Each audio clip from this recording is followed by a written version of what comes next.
Anti-federal sentiment. Giant freedom parties. That, sir, is private property. Backlash from authoritarians. This is what happens when 500 hardcore liberty activists move to New Hampshire. They're called Free Staters, and partly because of them, Live Free or Die country is now the center of a liberty storm that is peacefully sweeping the nation.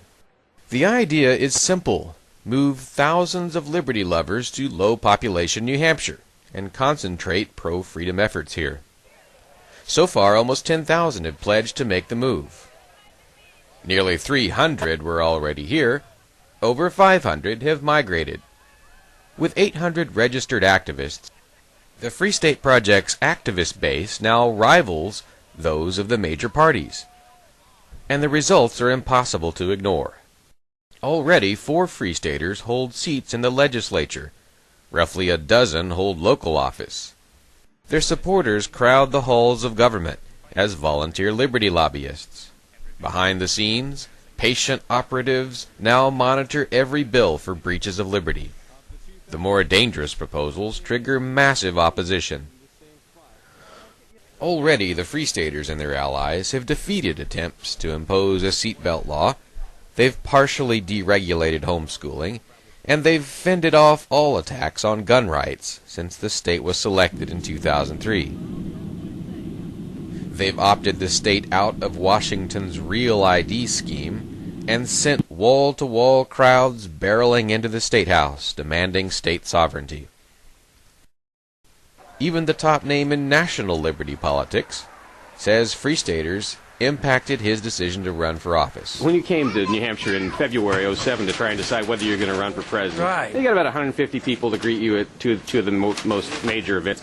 If that had been 50 or 40 or 60, would you have decided to run for president?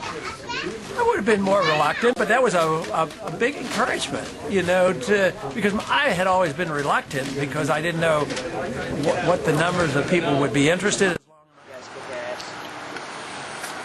But those who abhor politics have found their place in New Hampshire history as well. Some openly choose to live as though they were already free. Government crackdowns sometimes follow, creating heroes, sparking wider activism. Free Staters now run the world's #1 podcast, beaming the New Hampshire Liberty message to 50 AM and FM radio stations. They manage countless media outlets, 2 of which have already won the coveted Best of New Hampshire award. Other activists choose charity as their method. This one is an open-carry ice removal at Manchester, carried out in what passes for a troubled neighborhood around here.